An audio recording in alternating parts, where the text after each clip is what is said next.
नमस्कार, SBD news में आपका स्वागत है। पेश है राजस्थान जोधपुर बीकानेर जिले की बड़ी खबरें। प्रधानमंत्री नरेंद्र मोदी ने शुक्रवार को बनारस की परिक्रमा की। उन्होंने यहां मलदहिया से गोदोलिया चौराहे तक 3 किलोमीटर लंबा रोड शो किया। इस दौरान उनका भगवा अवतार नजर आया। पीएम मोदी ने सिर पर भगवा टोपी पहन रखी थी। सबसे पहले उन्होंने मलदहिया चौराहे पर सरदार वल्लभ भाई पटेल की प्रतिमा पर माल्यार्पण किया। इसके बाद रोड शो के लिए निकल गए।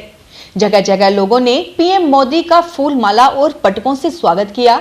एक कलाकार ने भोले बाबा के भेष में भभूत लगाकर नृत्य किया। राजस्थान हाई कोर्ट के मुख्य न्यायाधीश अकील कुरैशी की 6 मार्च को होने वाली सेवानिवृत्ति को देखते हुए हाई कोर्ट के वरिष्ठतम न्यायाधीश एम श्रीवास्तव को कार्यवाहक मुख्य न्यायाधीश नियुक्त किया गया है। जस्टिस श्रीवास्तव 7 मार्च से सीजे पद से जुड़ा कामकाज देखेंगे। केंद्रीय विधि एवं न्याय मंत्रालय ने शुक्रवार को इस संबंध में आदेश जारी किए हैं। पोखरण में कोरोना के कारण कई धार्मिक स्थल बंद पड़े थे। पिछले लंबे समय से रामदेवरा के बाबा रामदेव की समाधि पर श्रद्धालुओं का आना तेज हो गया है। फाल्गुन माह में शुक्ल पक्ष की दूज के अवसर पर बाबा रामदेव की समाधि के दर्शन करने के लिए श्रद्धालुओं का जनसैलाब उमड़ पड़ा। गुरुवार की रात्रि से ही देश के अलग अलग स्थानों से श्रद्धालुओं के आने का क्रम शुरू हुआ, जो शुक्रवार को दिन भर बाबा रामदेव के अनवरत रूप से जारी रहा। राजस्थान के गोपालन मंत्री प्रमोद भाया ने कहा कि आवारा पशुओं की समस्या के समाधान के लिए प्रत्येक पंचायत समिति स्तर पर नंदीशालाएं स्थापित करने के लिए मुख्यमंत्री की भावना के अनुरूप 1.57 करोड़ रुपए की विस्तृत योजना बनाई गई, जिसके परिपत्र दिनांक 27 अगस्त 2021 को जारी किया गया। उन्होंने बताया कि इस पूरी योजना का आकार करीब 650 करोड़ रुपए का रखा गया। श्री भाया ने आज विधानसभा में प्रश्नकाल के दौरान इस संबंध में सदस्यों द्वारा पूछे गए पूरक प्रश्नों के जवाब में बताया कि जहां तक सलूम्बर विधानसभा क्षेत्र या उदयपुर जिले की बात है, तो प्रदेश 33 जिलों में से 25 में संस्था के चयन के लिए निविदाएं जारी की जा चुकी हैं। शिक्षा विभाग में लापरवाही इस हद तक हावी है कि परीक्षा में 1 महीना भी शेष नहीं है और अब तक टाइम टेबल तक तय नहीं हो पाया है। अलबत्ता अब तक वंचित स्टूडेंट्स के फॉर्म भरने का ही काम चल रहा है। प्रारंभिक शिक्षा निदेशालय के तहत संचालित हो रहे शिक्षा विभागीय पंजीयक कार्यालय में अब तक ये तय नहीं कर पाया है कि 31 मार्च से शुरू होने वाली 8वीं बोर्ड परीक्षा में किस दिन किसकी परीक्षा होगी। शिक्षा विभागीय पंजीयक कार्यालय की लापरवाही इस हद तक है कि महज 27 दिन बाद होने वाली परीक्षा का कार्यक्रम अब तक तय नहीं है।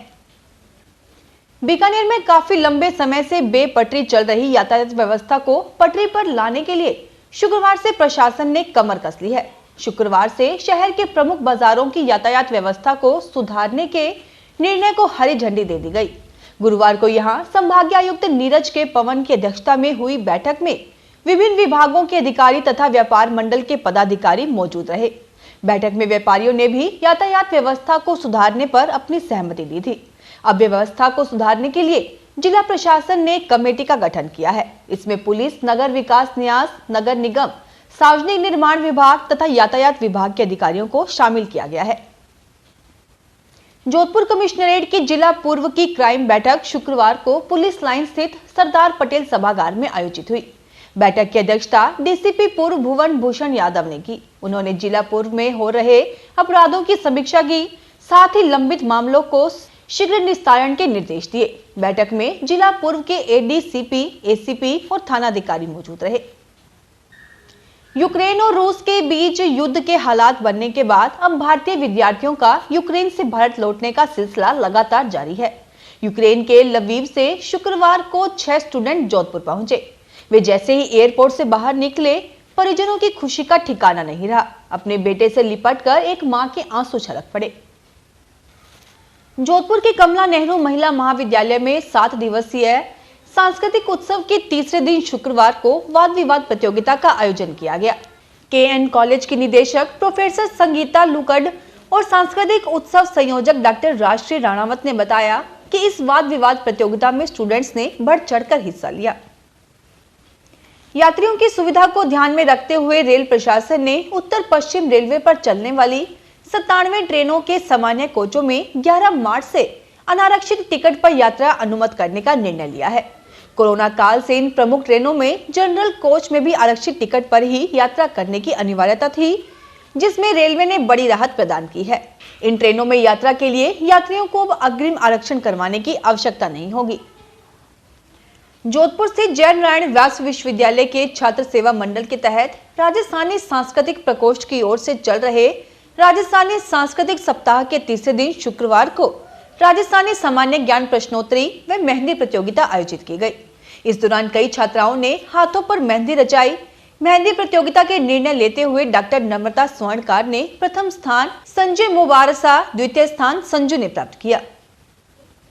विश्व वन्य जीव दिवस के अवसर पर गोकुल जी की प्याऊ स्थित राजकीय संप्रेक्षण एवं किशोर गृह परिसर में किशोर न्याय बोर्ड के प्रिंसिपल मजिस्ट्रेट मांडवी राजवी के मुख्य आतिथ्य में परिंदा बांधो अभियान के तहत परिंदे बांधे गए।